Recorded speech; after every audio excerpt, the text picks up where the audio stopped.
Mark and Lisa Reed were thrilled to move into their dream home on Sycamore Hollow. The old neighborhood was picturesque. Wide lawns, tall maples, and mailboxes decorated with ghosts and pumpkins. It was October 31st, and Halloween night bathed the street in orange glow. As they unpacked, 3 neighbors appeared on their porch. Abigail, elegant, smiling; Vince, tall, shadowy; and Cassandra, elderly, warmth edged with something unknowable. They brought homemade treats and invitations to the annual neighborhood Halloween party. "Everyone comes," Abigail said. "It's tradition." Mark wanted to blend in. Lisa, unsettled by their neighbors' strangely intense hospitality, reluctantly agreed. The couple arrived at number 12 at 9 p.m., the old Victorian looming under a thin mist. Inside, dozens of neighbors laughed and chatted. No costumes, just dressy, old-fashioned clothes on pale, beautiful people. The house was candlelit, the air heavy with the scent of cloves and old wood. A live string quartet played classics from another century. Everyone seemed delighted by Mark and Lisa. Fresh faces, Abigail beamed. "We keep our community close." But odd things stood out. No one had phones. The mirrors held only 2 reflections, Mark and Lisa's. The punch tasted metallic, thick. Lisa pretended to drink, her hands trembling. As hours dragged by, the conversation warped subtly. Everyone reminisced about old times, but never mentioned years. The hosts led the couple to the grand ballroom. The doors slammed shut behind them. "It's time for a game," Vince declared. "Secret" was the name.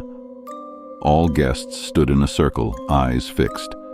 They whispered things about hunger, joining, eternity. Mark tried to leave, but the doorknob was cold and unyielding. Lisa looked for windows, finding thick velvet curtains and nothing but darkness beyond. The power flickered. Shadows danced, long, thin, wrong. Cassandra approached. Every new arrival must play. To refuse is dangerous here. The neighbors encircled Mark and Lisa, faces contorting into sly, hungry smiles, teeth strangely sharp. The music stopped. Cold hands grabbed Lisa's wrist. The host produced a goblet filled with dark red liquid. "Drink, and you belong," Abigail intoned. "Decline, and you don't leave." Lisa screamed. Mark tried to fight. Wood shattered but did nothing. The crowd pressed closer, eyes burning bright. Suddenly, Vince's reflection flickered in the dim candlelight, brief and terrifying, his human facade peeling away like cracked porcelain to reveal something monstrous beneath.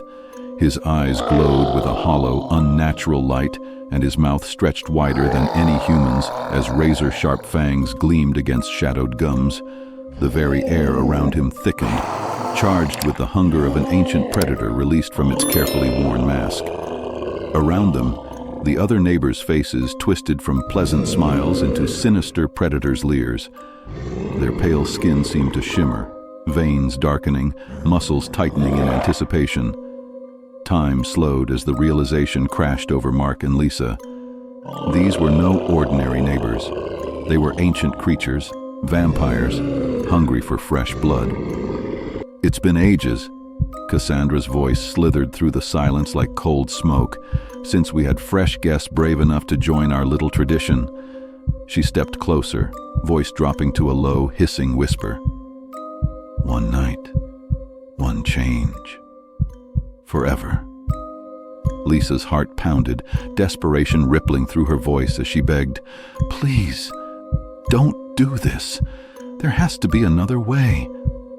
But the crowd only chuckled, a sound like dry leaves skittering across a graveyard. Their voices merged into a dark chorus. "Welcome home. Welcome forever." Panic surged through Mark. With adrenaline-fueled strength, he yanked open the ballroom's heavy French doors, expecting night air or an escape. Instead, they stumbled into something utterly wrong. Before them lay a cold, stone-walled crypt, its damp chill swallowing the breath from their lungs. The illusion of the grand house shattered, a dark secret masked by charm and candlelight. Ancient tombs stretched along the walls, each carved with faded names and dates stretching back centuries, marking the resting places of those who had lasted only so long before joining the endless feast. Behind them, the neighbors pressed close, filling the narrow space with the sound of shuffling footsteps and deep, unnerving breathing. The floor groaned beneath their weight, echoing through the chamber like the beat of a hungry heart. Mark swung a nearby candlestick with all his might. It connected with Abigail's face, but instead of cracking her skin, her flesh seemed to ripple, her smile stretching wider, teeth extending into wicked fangs, glinting like blades in the flickering light. She lunged with terrifying speed, hunger blazing in her eyes. Just as Mark and Lisa braced for the final assault, a small figure appeared silently beside them, a young girl, pale but sharp-eyed. Whispering urgently, she urged, "Fake it! Pretend to drink. They'll believe you're theirs." With no other choice, trembling and terrified, Mark and Lisa grudgingly played along. Eyes squeezed shut, they mimed sipping the blood, their bodies stiff with fear as they felt the vampire's gaze piercing their souls. The predator's expression softened, a perverse acceptance, as they celebrated their new prey's submission. The terrible initiation was almost complete. The vampires celebrated their conversion. In a moment of chaos, when the crowd danced and feasted, Mark and Lisa bolted down a winding back stair, navigating a twisted labyrinth beneath the home. They emerged outside, breathless and blood-spattered, to find Sycamore Hollow as eerily peaceful as before. Dawn broke. The vampires retreated. Mark and Lisa sped away, never daring to look back. Weeks passed. The dream home went up for sale. On Halloween next year, new arrivals moved in. The old neighbors smiled from their porches, baking treats, extending invitations. In Sycamore Hollow, the party never truly ends. Everyone gets invited. Everyone eventually joins the feast.